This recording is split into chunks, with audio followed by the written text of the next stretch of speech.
Hi, fight fans, and welcome back to LL Sports TV. Hope you're well.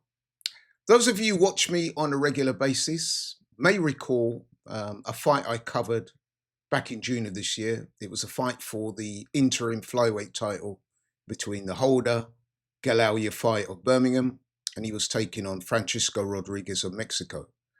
Now, Rodriguez won the fight.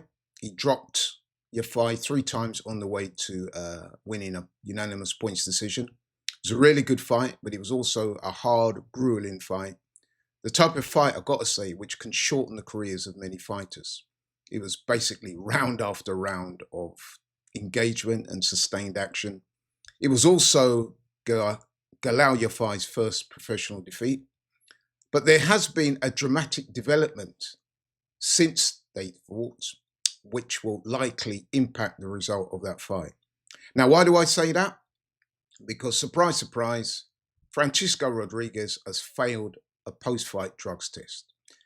Yes, ladies and gentlemen, boys and girls, VADA, the Voluntary Anti-Doping Association, they have notified the promoter Matchroom, the World Boxing Council, the WBC, and the British Boxing Board of Control, under the auspices of which this fight took place, that there has been an adverse analytical finding in Rodriguez's post-fight doping test.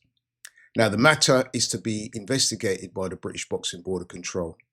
So what's basically happened is, with the post-fight test that the fighters do, they split the tests into two samples, an A sample and a B sample. Now, in Rodriguez's A sample, there was an adverse analytical finding, as I said. The B sample is yet to be tested. I think Rodriguez has the right to request that the B sample be tested. But let's be honest, the B sample will always be the same as the A sample. So if the A sample has an adverse analytical finding, then it follows that the B sample will.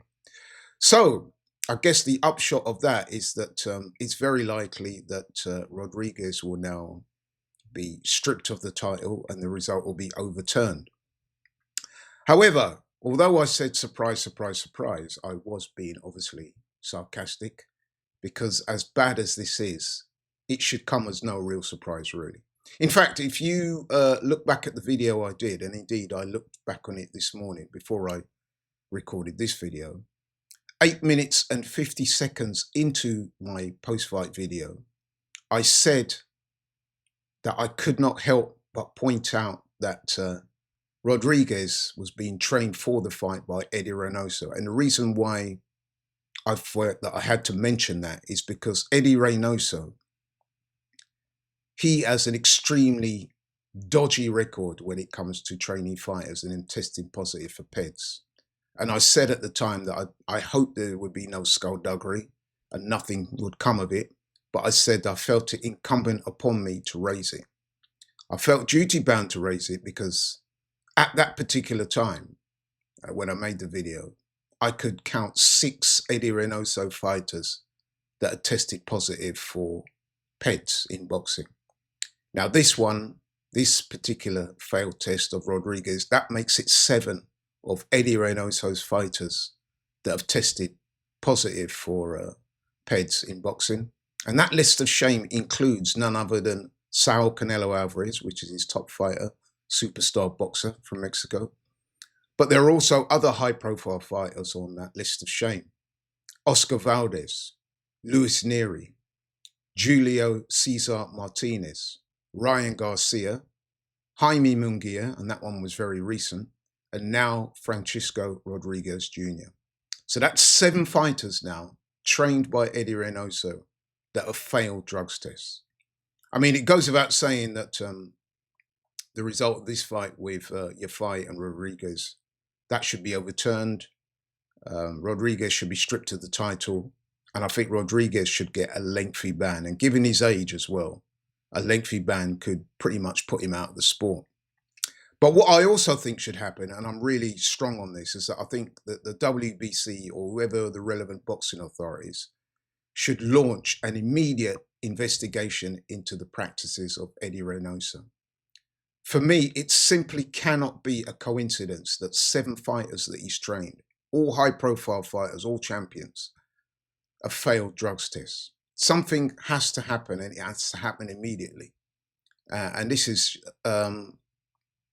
something that really does need to happen. I think boxing really does need to take an internal look at itself and have a thorough investigation into the practices of Eddie Reynoso. And I would say one other thing in closing as well is that if I'm Terence Crawford and Bomac, his trainer, and those guys over there, I would view this as a big red flag for their upcoming fight on September the 13th.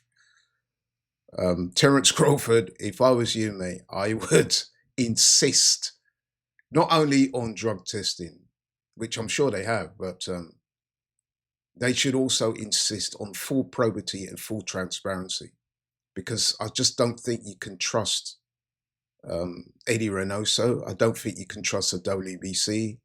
And yeah, I think that they need to take this extremely seriously, but they probably are anyway. But anyway, I thought I would mention that because, you know, it seems obvious to me. But anyway, that's all from me.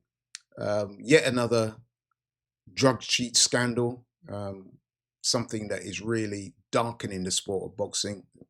I got to say, I feel really sorry for Yafai. He fought his heart out, left it all in the ring, only to find out weeks later that your opponent has been cheating. Must leave a real sour taste in the mouth. So my sympathies go out to Yafai. I hope he gets justice. I hope he's not too badly damaged from that fight, because it was a very, very hard and debilitating fight. So, but yeah, shout out to Yafai. I hope you get your justice. As for Rodriguez, I hope he gets the full weight of the boxing law thrown at him, and they deal with him accordingly. But anyway, that's all from me. Thanks so much for watching. Really appreciate it. If you're new to the channel, please like, share, and subscribe. And I'll catch you on the next one. I'm out.